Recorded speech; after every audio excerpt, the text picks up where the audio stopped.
aí o pensamento de trazer à luz do nosso entendimento o que vem ser a gestão democrática e participativa.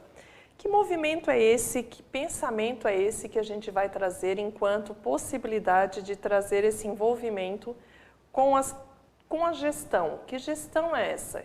Que movimento é esse que eu tenho que trazer à luz desse pensar, trazer à luz desse trabalhar no movimento de gestar, e isso traz o quê? Traz justamente trazer o que é legal, o que vem a ser esse movimento.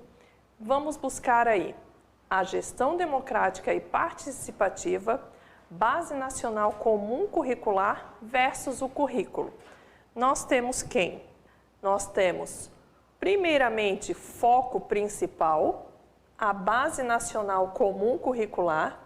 Depois nós temos o currículo da rede, o currículo da rede municipal, da rede estadual. Nós temos o projeto político pedagógico e nós temos o plano de aula do professor, que atende toda essa demanda até a BNCC. A BNCC estabelece os objetivos que espera atingir, enquanto o currículo define como alcançar esses objetivos. Então, a Base Nacional Comum Curricular é uma referência obrigatória, mas não é o currículo.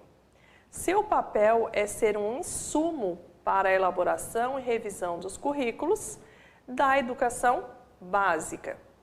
E base dá o rumo da educação, isto é, diz aonde se quer chegar, enquanto os currículos traçam os caminhos. Então, eu tenho aqui um documento que se reafirma enquanto um documento obrigatório, uma normativa, e dessa normativa eu sirvo como base, ele não é o currículo, eu tenho como base para se chegar ao plano de aula para atingir os objetivos que constam nesse documento obrigatório. E ele serve como base aí também para pensar as possibilidades do currículo. Então, trazendo aí esse elemento, eu vou já pensar, vamos trazer uma questão para pensar essa Base Nacional Comum Curricular.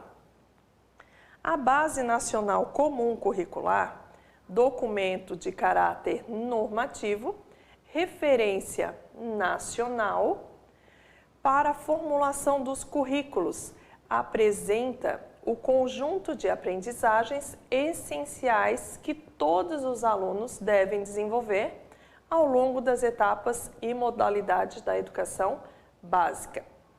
Essas aprendizagens só se materializam, se concretizam e se efetivam mediante o conjunto de decisões que caracterizam o currículo em ação. Tais decisões irão adequar as proposições da ABNCC à realidade das instituições. Segundo Macedo, 2011, o currículo é hoje um dos temas educacionais mais importantes para as políticas em educação.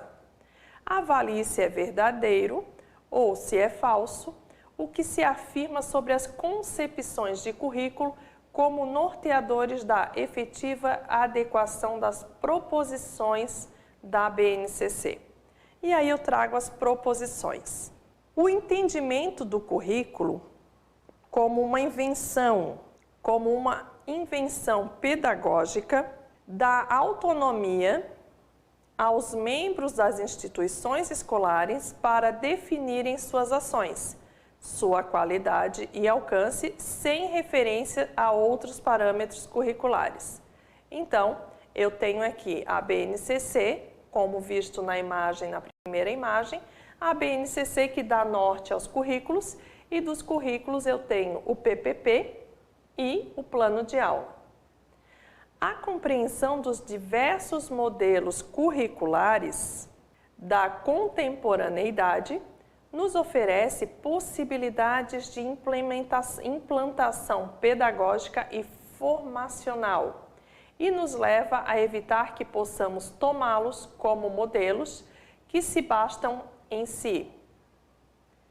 A percepção do currículo enquanto o conhecimento escolhido como formativo possibilita um empoderamento.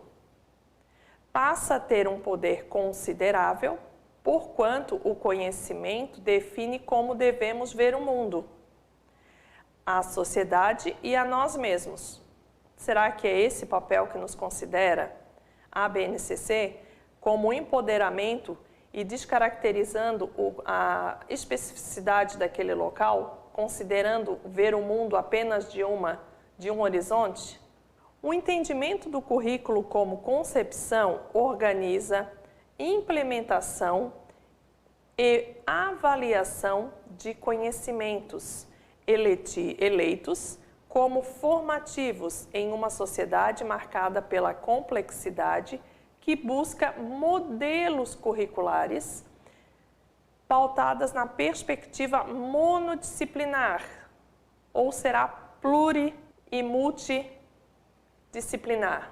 A concepção de currículo como prática, pois introduz elementos e problemas significativos a partir dos quais se faz necessário refletir. O currículo indica caminhos, travessias e chegadas, que são constantemente realimentados e reorientados pela ação dos atores e autores da cena curricular. Então, de acordo com todos esses elementos dessas constitutivas, buscando a concepção de currículo, nós temos considerados aqui como verdadeiro a primeira opção, o entendimento do currículo como uma invenção pedagógica, justamente nesse caminho que introduz problemas significativos e não trabalha monodisciplinar, mas ele tem que considerar a possibilidade de pensar constantemente realimentados e reorientados pela ação dos autores e atores dessa cena curricular. A compreensão dos diversos modelos curriculares da contemporaneidade e nos oferece possibilidades da implantação pedagógica e formacional, de formar pedagogicamente esses sujeitos e nos leva a evitar que possamos tomá-los como modelos, que se bastam em si. Então, eu considero também como verdadeiro. E a percepção do currículo enquanto conhecimento escolhido como formativo possibilita o empoderamento, passa a ter um poder considerável, porquanto o conhecimento define como devemos ver o mundo. E é o contrário, o mundo é que nos reorganiza e nos realimenta de como será a ação desses atores e essas travessias e chegadas é que possibilitarão a gente perceber este currículo. Então, falso. O entendimento do currículo não é monodisciplinar, mas ele tem uma pluralidade de sujeitos e atores e multissetorial, profissional, trazendo aí um enredo dos diversos atores sociais, dos atores da cena curricular que vão considerar esse campo pedagógico. Então, eu tenho aqui como falsa e aqui eu considero como verdadeiro. E aí, trago mais uma questão para a gente pensar o quê? Partindo da leitura das diretrizes curriculares nacionais da educação básica, destacam-se os princípios fundamentais que norteiam a educação. Considerando-se o ensino infantil, que faz parte da educação básica, o princípio que procura desenvolver a valorização da autonomia, da responsabilidade, da solidariedade e do respeito ao bem comum, ao meio ambiente e às diferentes culturas, identidades e singularidades. Então, eu tenho os princípios norteadores da educação infantil, que são os princípios ético, estético e político. Qual desses campos me define que o ensino, o princípio, deve desenvolver a valorização da autonomia, da responsabilidade da solidariedade e do respeito ao bem comum. É o estético, é o ético, é o político ou é o didático? O didático a gente tem como eixo norteador da educação, eu já cancelo a opção. É o princípio político, que traz sobre a questão das democracias e a vida cidadã? Não. E o estético? O que se referencia ao estético? E o que se referencia ao ético? O estético, fazendo já o exercício de relembrar os conceitos já vistos, o estético é da sensibilidade, da criatividade. Então, e aí eu tenho o ético do respeito, da responsabilidade, da solidariedade. Então, essa questão é justamente para a gente pensar e trazer para relembrar quais são os aspectos já estudados enquanto parâmetros curriculares que norteiam a educação infantil. E aí, pensando numa gestão democrática e participativa, a gente traz aqui as competências gerais da educação nacional, da Base Nacional Comum Curricular da Educação Básica, trazendo aqui como eixo a educação infantil, o ensino fundamental e o ensino médio. A base, a educação básica. O que é a educação básica no campo da educação infantil? Ela é constituída por direitos de aprendizagem e desenvolvimento, os campos de experiência e que são divididas em bebês, em crianças bem pequenas, e as crianças pequenas. Então, as crianças bem pequenas de 1 ano e 7 meses a 3 anos e 11 meses e as crianças pequenas de 4 anos a 5 anos e 11 meses. E dentro desses campos, dentro desses grupos etários, eu tenho aí os objetivos de aprendizagem e desenvolvimento. E como se formata, como se conduz o ensino fundamental? O ensino fundamental está dividido em áreas do conhecimento, que são 5 áreas de conhecimento. As competências específicas de cada área do conhecimento, os componentes curriculares dentro de cada área e as competências específicas de cada componente. Nós temos os anos iniciais, do 1º ao 5º ano, e os anos finais do 6º ao 9º ano. E aí, dentro desses componentes, eu tenho as unidades temáticas, eu tenho os objetivos de conhecimento e eu tenho as habilidades. E o ensino médio, que faz parte da educação básica, eu tenho as áreas do conhecimento, as competências específicas da área, eu tenho língua portuguesa e tenho a matemática. E dentro eu tenho as habilidades. Então, nós temos aí uma formatação a partir da Base Nacional Comum Curricular de como se considera a educação básica regular de ensino. E aí, trazendo uma questão para a gente pensar, trabalhar com projetos tem sido uma prática pedagógica, principalmente trazendo da educação básica, comuns nas escolas brasileiras de educação básica, para que se alcancem não só ganhos individualizados na aprendizagem do aluno, mas resultados mais gerais, que representem conquistas significativas como processos educativos. São necessários cuidados que integrem esse trabalho político-pedagógico da escola, o PPP. Avalie as afirmações referentes aos cuidados na preparação de projetos na escola. Número 1. Espalhar cartazes e faixas pelos corredores, relatando os resultados alcançados. Dar clareza, número 2, ao que se pretende com o projeto, aos motivos para realizá-lo, conforme a proposta da escola. Número 3.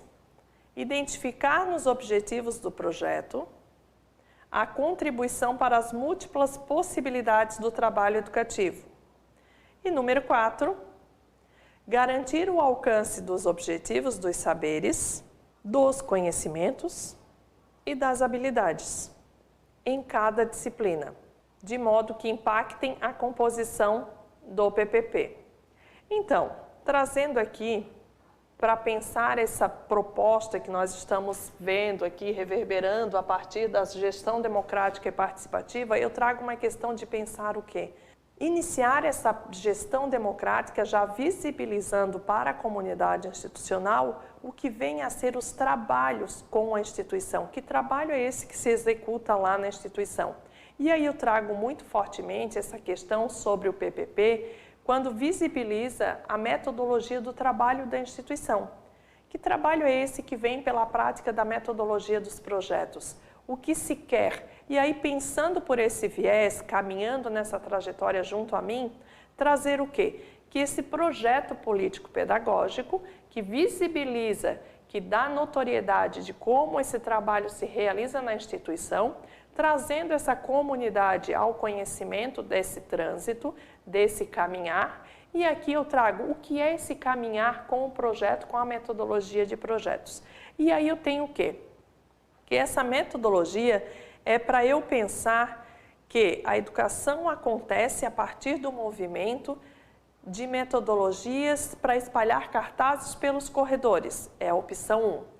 E aí a opção 2 diz o quê? Que é dar clareza ao que se pretende com esse projeto, ao que se pretende, o que motivou a realizar esse projeto.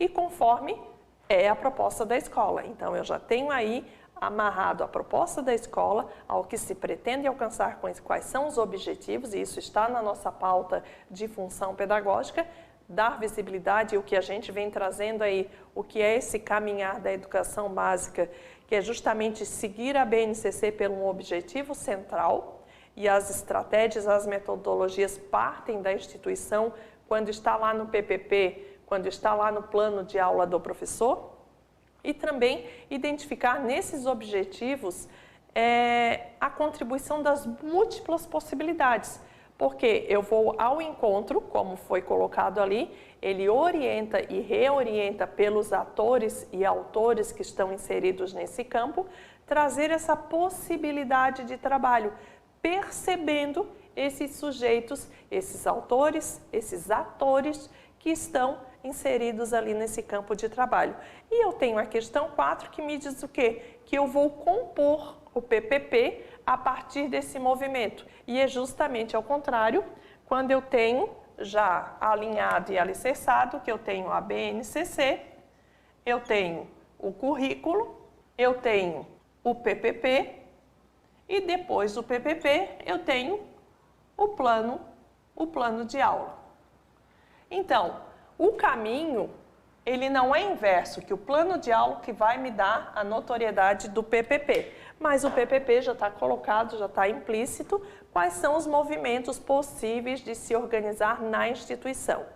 Então, o PPP, como sendo um documento orientador e organizacional da instituição, eu tenho já implícito nele, e não vai ser pela metodologia, pelo trabalho realizado, que vai dar essa contramão. Ele pode ser plural, mas ele não vai ditar as regras após a execução do plano de aula. Então, eu trago aqui novamente a questão para a tela e para a gente pensar o quê? Que eu tenho aqui a questão 2 como sendo verdadeira na preparação dos projetos da escola, que é o quê? Dar clareza. Eu tenho aqui dar clareza no que se pretende, aos motivos para realizá-lo, e eu tenho que identificar nos objetivos do projeto a contribuição para essas múltiplas possibilidades de trabalho. E aí eu tenho aqui, novamente, trazendo quais são essas competências, quais são esses conhecimentos dentro da educação básica, as 10 competências gerais da educação básica, pelo conhecimento, pelo pensamento científico e criativo, crítico e criativo, o senso estético que inicia desde lá dos eixos norteadores da educação infantil, a comunicação, a argumentação, a cultura digital, a autogestão, o autoconhecimento e autocuidado, empatia e cooperação e autonomia.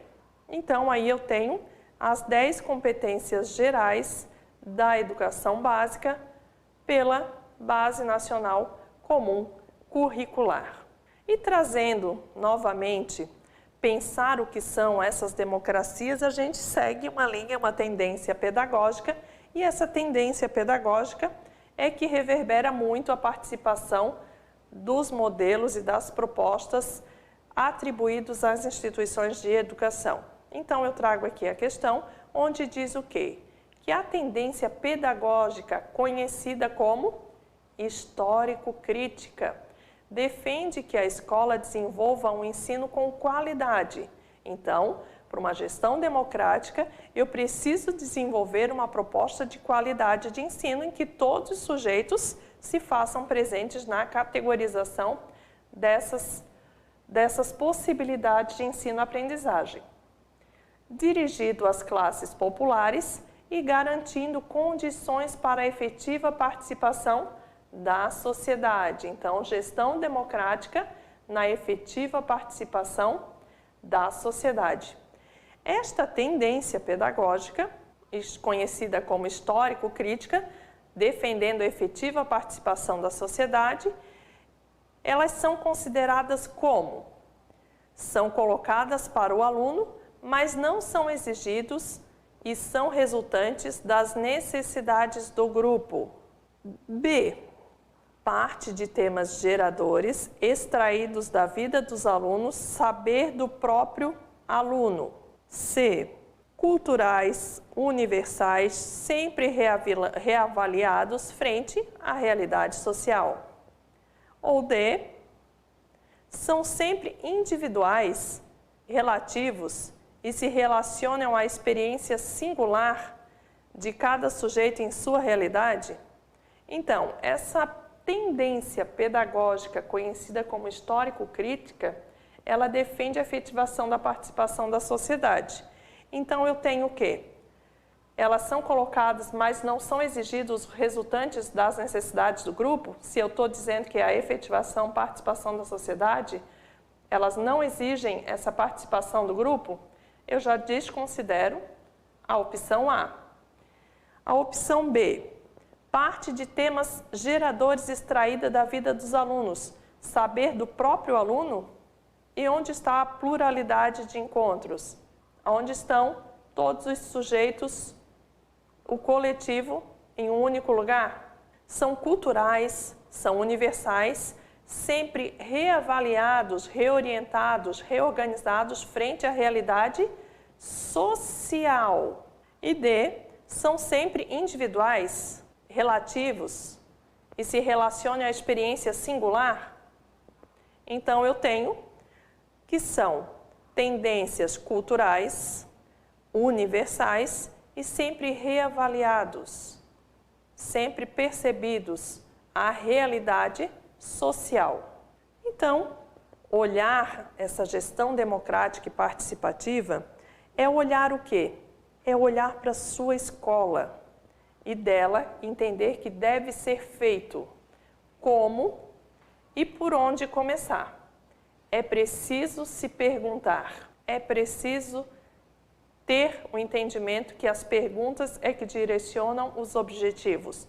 Quais são as competências da BNCC e como posso aplicá-las na minha escola?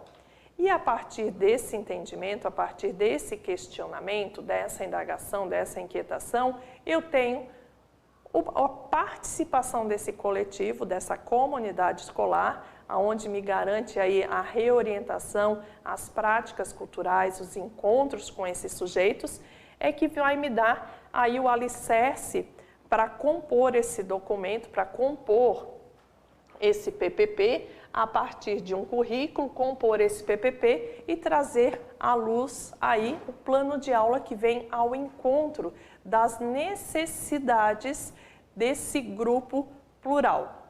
E aí eu vou trazer uma outra questão para a gente pensar esse entendimento aí, por meio dessas explanações do que vem a ser esse contexto, do que é esse PPP, do que é esse documento que vem sendo amarrado aí por uma constituição de documentos oficiais, e pensando também essa questão de trazer esse cultural, esse regional, o documento, ele tem uma parte específica obrigatória e ele tem uma parte específica regulatória pela demanda desses sujeitos que estão inseridos nessa instituição, mas trazendo aí algumas possibilidades de pensar esse contexto como um todo. E aí eu trago uma questão para a gente pensar. Leia o trecho e responda. Construir no aluno a capacidade de enfrentar determinadas situações, sem limitar-se somente no conhecimento adquirido, mas utilizando-se da consciência de múltiplos recursos cognitivos, tais como saberes, capacidades, microcompetências, informações, valores, atitudes, esquemas de percepção, de avaliação e de raciocínio. Como essas capacidades não são inatas, cabe à escola desenvolvê-las nos estudantes. Então, eu preciso desenvolver essas percepções que não são inatas e trazer à tona esses saberes, essas capacidades, essas informações, esses valores. E é exatamente esta mudança de paradigma que tem norteado reformas educacionais e os currículos. E aí? E dentro dessas reformas, desse currículo, essa perspectiva apresentada, baseia-se na construção de um currículo que, no desenvolvimento de saberes inatos, pelo contrário, acabou de falar que elas não são inatas e que cabe à escola desenvolver. Então, preste bem atenção que muitos enunciados acabam evidenciando a resposta das opções. Focado na experimentação e vivência, e quando eu tenho aqui nos valores, nas atitudes, nos esquemas de percepção e na avaliação de raciocínio. E quando eu tenho baseado nas habilidades e nas competências, aí eu tenho que relembrar, revisitar aí no meu campo de registro informativo de aprendizado, o que são as competências e habilidades.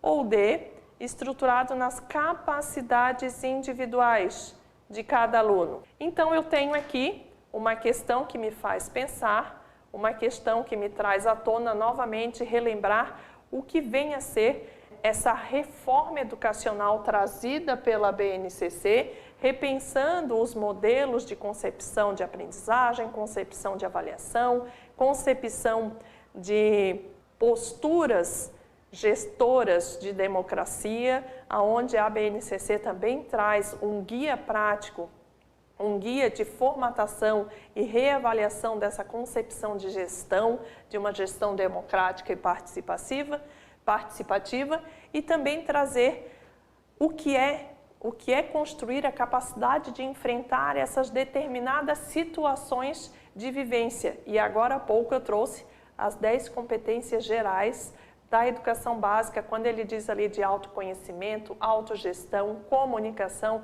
compreensão tecnológica. Então, essas capacidades me trazem o que de evidenciado aí nessa questão, quando ele diz o quê? Que é focado somente na experimentação, que é focado... Aí eu trago qual é o significado que está implícito nas competências, nas habilidades. Nas competências e nas habilidades. Eu preciso revisitar os meus registros aí da minha memória e trazer nas minhas compreensões o que significam competências e habilidades. Quando eu tenho as competências aqui, o conhecimento, os conteúdos, os conceitos, Eu tenho esse entendimento do que vem ser essa organização sistemática das aprendizagens, dos conhecimentos, e quando eu tenho as habilidades de colocar em prática, de vivenciar e de experimentar essas situações. E aí me reforça o quê? Que as 10 competências e habilidades estão entrelaçadas nesse movimento de competência e de prática, de saber desenvolver. Eu tenho esse conhecimento, mas eu preciso colocar no vivido, no experimentado, no vivenciado, no trazido para o movimento de ter essa habilidade de me constituir enquanto aluno aprendente de um social que não está apenas enraizado na instituição, mas está enraizado, está movimentado aí em todas as relações sociais, dentro e fora da instituição. Então, eu trago aqui a questão como sendo a correta da questão pensada, que é baseado, então, na perspectiva apresentada, nessa constituição das capacidades não inatas, eu tenho sim essa construção de um currículo baseado em competências e habilidades. E aí, para essas competências e habilidades, eu trago justamente para pensar o projeto político-pedagógico, que é um instrumento teórico-metodológico que visa ajudar a enfrentar os desafios do cotidiano da escola, de uma forma refletida, consciente, sistematizada, orgânica e, o que é essencial, participativa. Dentre as funções descritas abaixo, aquela que está em consonância com os objetivos do referido projeto é avaliar o processo de ensino-aprendizagem. Será que é isso que eu tenho constituído enquanto um PPP? Acompanhar o trabalho da equipe gestora? Reforçar o aspecto democrático escolar? Ou programar o que os professores trabalharão em sala de aula? E aí eu trago aqui para a tela, para os nossos rabiscos, que o PPP, ele já está aqui constituído. Ele não vem como reforçar, ele não vem programar o que vai ser trabalhado, mas ele dá um norte baseado no que é o objetivo geral da educação, baseado pelo documento Base Nacional Comum Curricular, trazendo o currículo, o PPP enquanto organização desta esfera institucional e o plano de aula como aquilo que vem trazer as estratégias para o objetivo central do currículo. E eu tenho que acompanhar o trabalho da equipe gestora, isso está imbricado aqui no meu PPP enquanto um instrumento teórico-metodológico, ou eu tenho que reforçar justamente o quê? Que o PPP é um documento democrático e é o que me traz a questão da gestão democrática. Então, para a questão aqui em evidência, para a questão que está nos orientando no momento, eu tenho o quê? Que é reforçar que dentre as funções descritas abaixo, aquela que está em consonância com o objetivo do referido projeto político-pedagógico, é a reforçar o aspecto democrático. E aí eu trago aqui a gestão democrática escolar, que é um documento, é um regimento escolar, é um projeto político-pedagógico, o conselho da escola, um grêmio estudantil. O que é esse documento? O que é esta gestão escolar? O que é esta democracia? Quais leis estão relacionadas? Está relacionado o ECA, o Plano Nacional de Educação, a Lei de Diretrizes e Bases da Educação, a Constituição Federal de 1988, a Base Nacional Comum Curricular e os regimentos institucionais. Quem são esses atores para essa gestão democrática? A equipe gestora, os professores, os alunos, os funcionários, as famílias e a comunidade. E aí, gestão escolar. O que é essa gestão escolar que, influenciada pela política, é organizacional, ambiental, educacional, cultural, ética e material. A liderança escolar deve adequar a sua instituição a partir de um projeto político-pedagógico, que deverá estar alinhado às diretrizes da BNCC.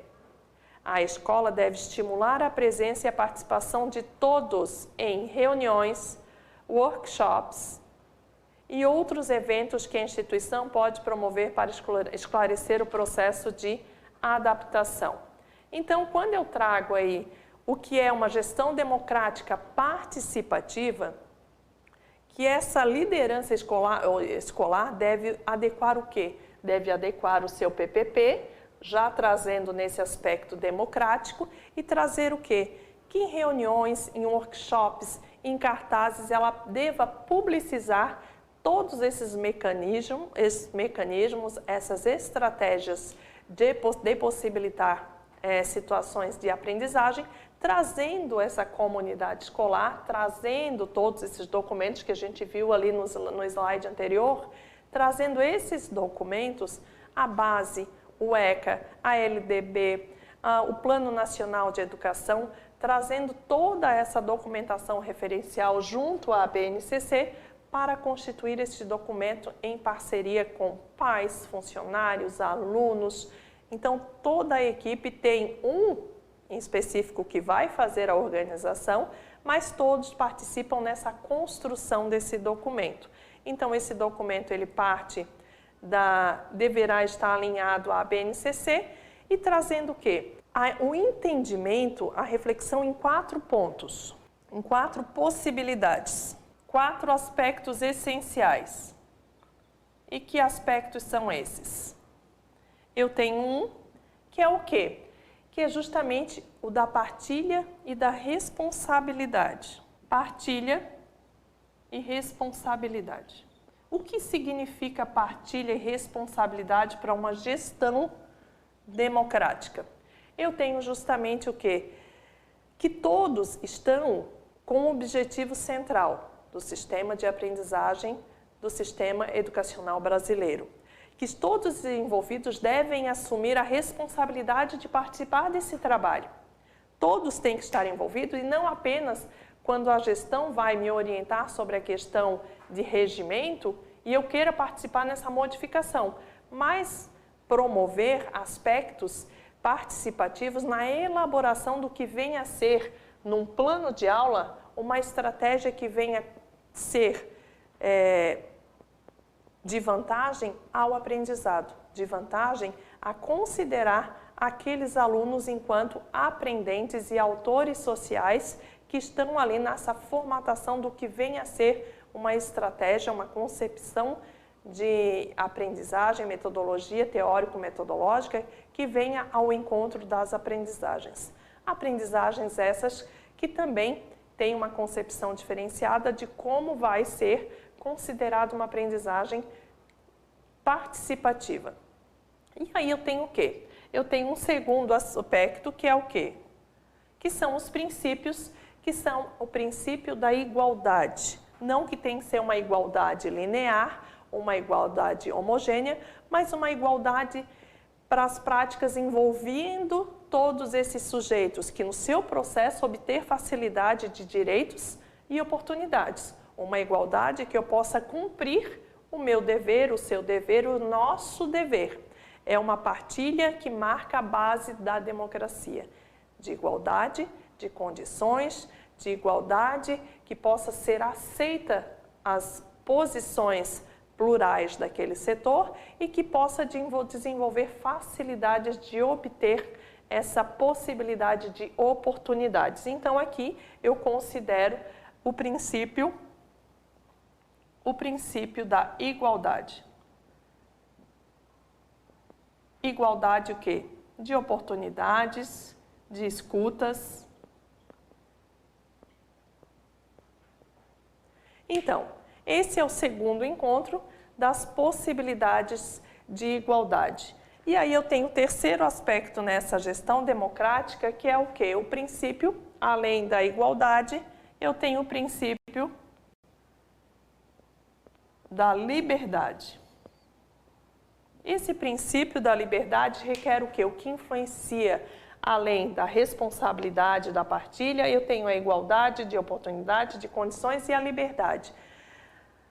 Nós ainda vivemos naquela gestão autoritarista, onde os direcionamentos são verticalizados, onde os direcionamentos não atribuem o que a equipe requer como importante para aquele contexto.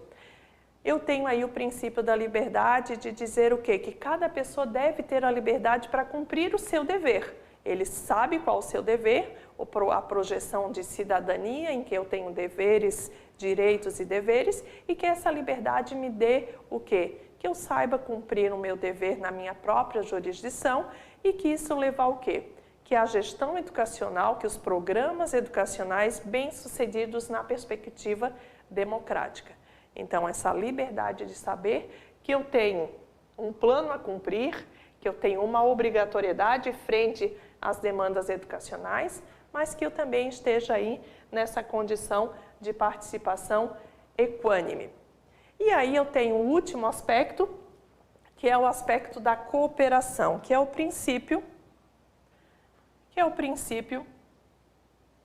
da cooperação. O que vem a ser, né, como eu faço aí com os meus alunos, primeiro eu faço esse desafio de a gente pensar o que vem a ser dentro dos 4 aspectos da gestão democrática, o que vem a ser, já que já estamos aí galgando e caminhando por uma seara de perceber a responsabilidade, a igualdade, a liberdade, e agora, e a cooperação? Cooperar no quê? É a fim de tornar um programa educacional de sucesso, que é assegurar essa cooperação entre as diferentes pessoas. E eu tenho isso desde os direitos de aprendizagem lá da educação infantil, quando eu tenho um direito de aprendizagem de expressar, um direito de aprendizagem de participar. E aqui eu tenho na gestão participativa e democrática, eu tenho aí a cooperação entre os diferentes envolvidos nesse processo de ser vitorioso, o quê? O nosso processo de ensino-aprendizagem. A gente vai ter aí uma gestão democrática, quando nessa gestão democrática eu consigo evidenciar a partilha e a responsabilidade, o princípio da igualdade, da liberdade e da cooperação. E essa gestão democrática, esses apontamentos, eles direcionam para os princípios de que, uma vez que para gerir uma instituição não me basta a figura do diretor. Isso já estou aqui caminhando nessa gestão democrática, onde eu considero todos os envolvidos. Ele não parte apenas da figura do diretor, ele não parte apenas da figura do coordenador, mas ele tem uma equipe multidisciplinar que compartilha, ele tem uma equipe de pessoas e de autoras que compartilham a liberdade, a cooperação e compartilham dos mesmos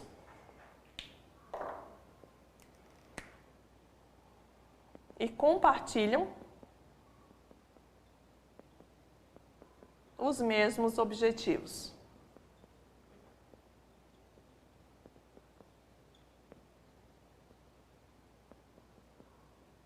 Então, eles compartilham, esse é o foco principal, eles compartilham o mesmo objetivo. E segundo Luque, eu vou trazer aqui um referencial de Luque que diz o quê? A gestão escolar engloba de forma associada o trabalho da direção escolar, da supervisão ou da coordenação pedagógica, da orientação educacional e da secretaria da escola, considerados participantes da sua equipe gestora da escola. Então, eu não tenho apenas a figura do diretor, mas eu tenho aqui uma equipe gestora da escola.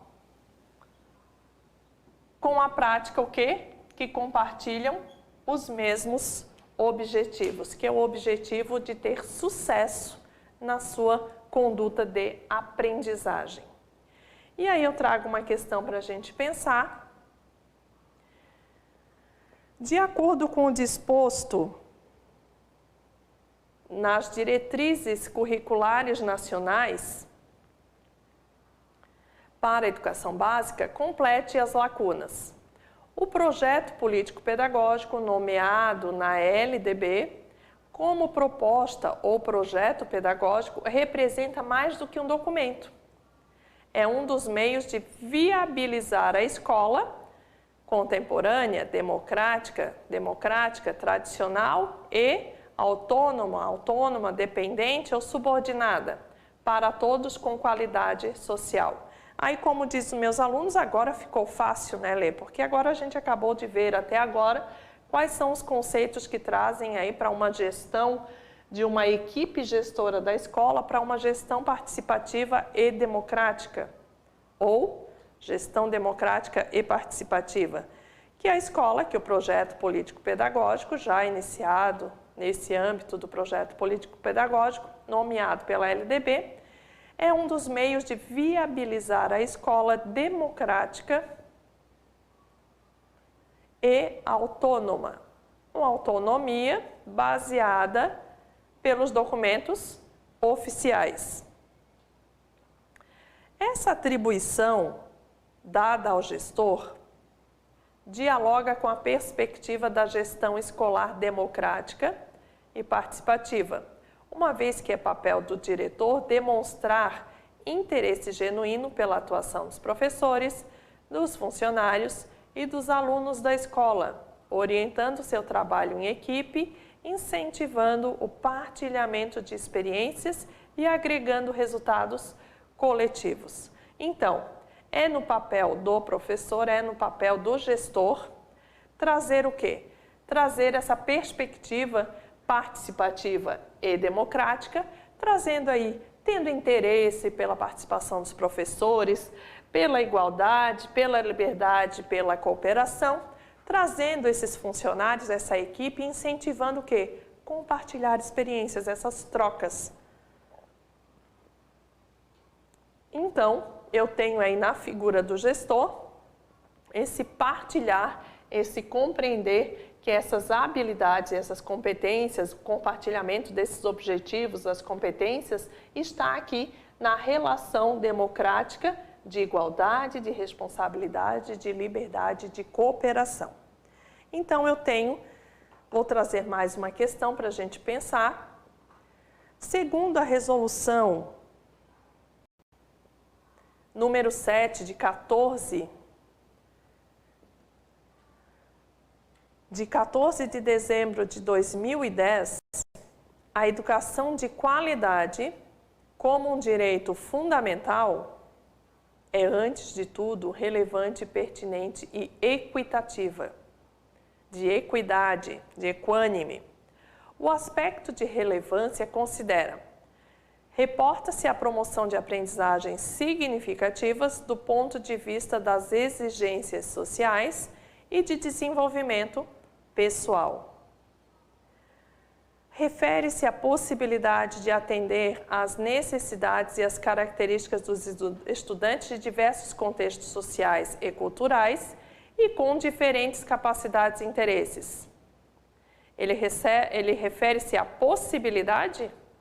E aí fica o ponto de interrogação na questão B. Alude à importância de tratar de forma diferenciada o que se apresenta como desigual no ponto de partida? Será que é somente aqui eu tiro a palavra desigual como uma questão de inquietude que é apenas referenciada pela forma desigual? Com vistas a obter o desenvolvimento e aprendizagens equiparáveis, o ensino deve assegurar igualdade de direito à educação. E são aprendizagens de equiparação? Aqui eu tiro essa palavra enquanto sustentada pela desorganização do que vem a ser um aspecto de relevância da qualidade de educação. Pertinente à equitativa. Equitativa.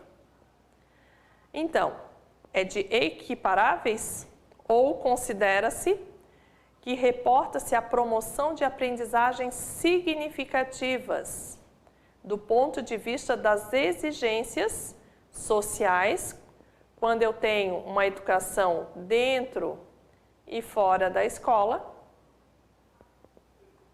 eu tenho aqui um ponto de desenvolvimento pessoal, trazendo as exigências sociais e trazendo a promoção de aprendizagens significativas.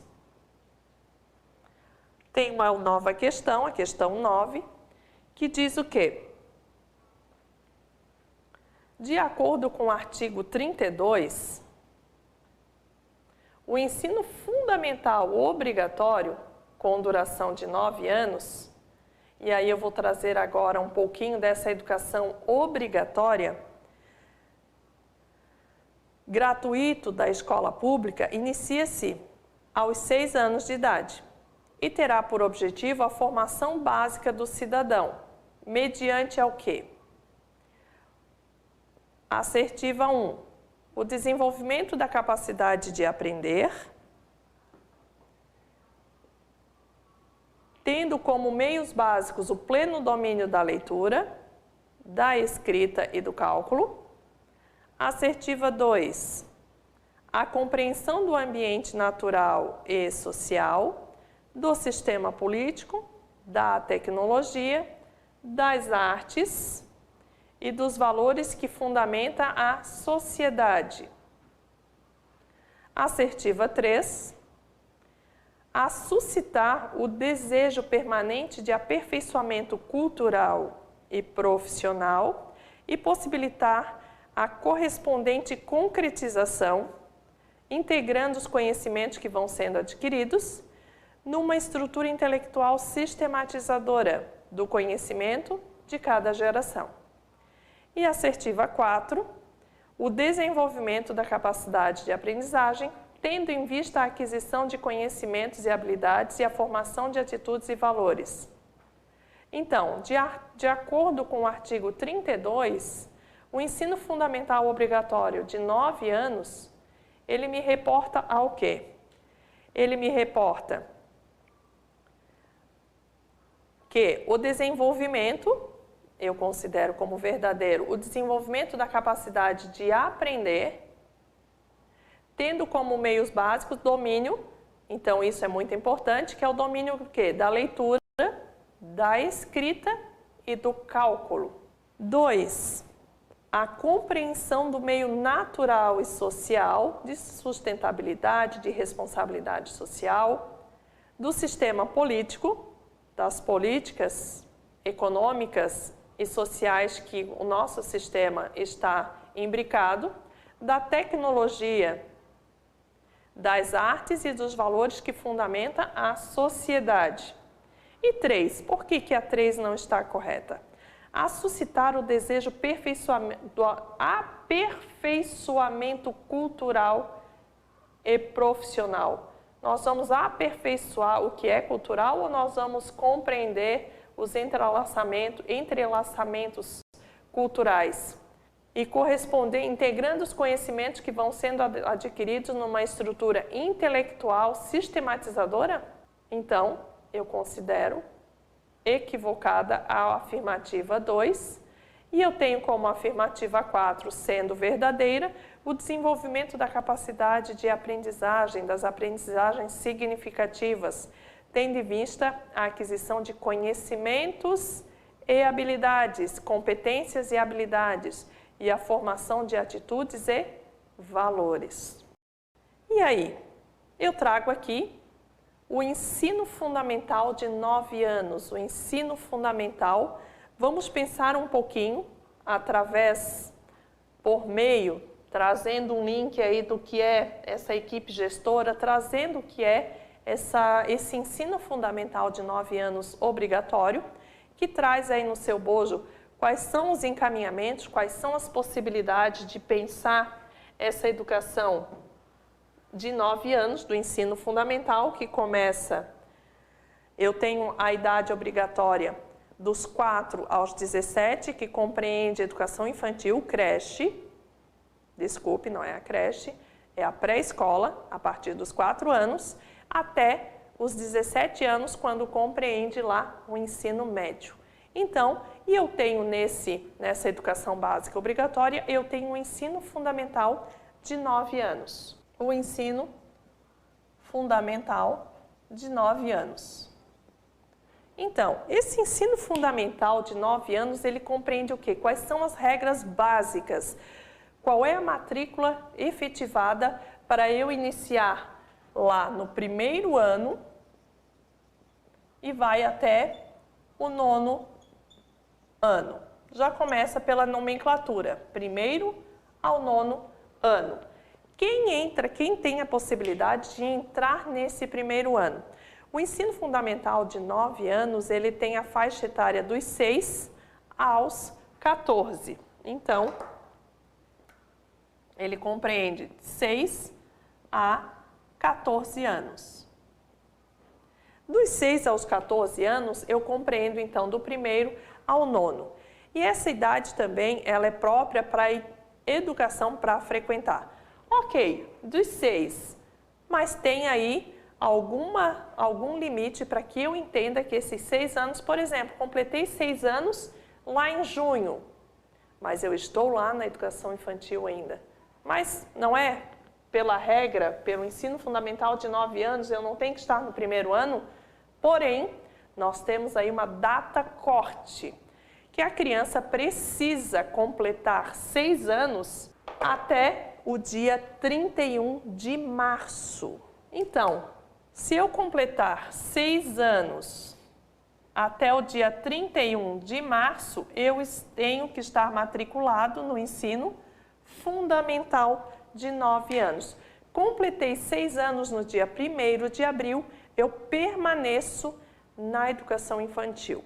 Então, o ensino fundamental de 9 anos, eu preciso ter completado, eu preciso estar com 6 anos até o dia 31 de março daquele ano, do atual ano, do ano de correspondência, para eu estar matriculado no ensino fundamental de 9 anos. E as crianças, se não completou 6 anos até o dia 31 de março, permanece. E qual é a carga horária desse ensino fundamental? Vai ser no mínimo de 800 horas relógio. Então, eu tenho uma carga horária aqui de 800 horas relógio. E eu tenho aí um mínimo de pelo menos 200 dias de efetivo trabalho institucional. 200 dias de efetivo trabalho escolar. Então, aí corresponde prioritariamente quais são as condições, quais são as características que definem o ensino fundamental de 9 anos, que corresponde do primeiro ano ao 9º ano, de 6 a 14 anos, e corresponde 6 anos a partir do momento que a criança tiver 6 anos completos, a partir do dia 31 de março. Completei 6 anos.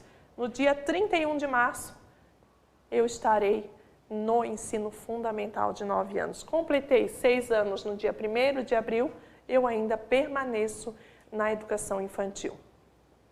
E aí, eu tenho uma carga horária aí de 800 horas relógio e de 200 dias de efetivo trabalho escolar.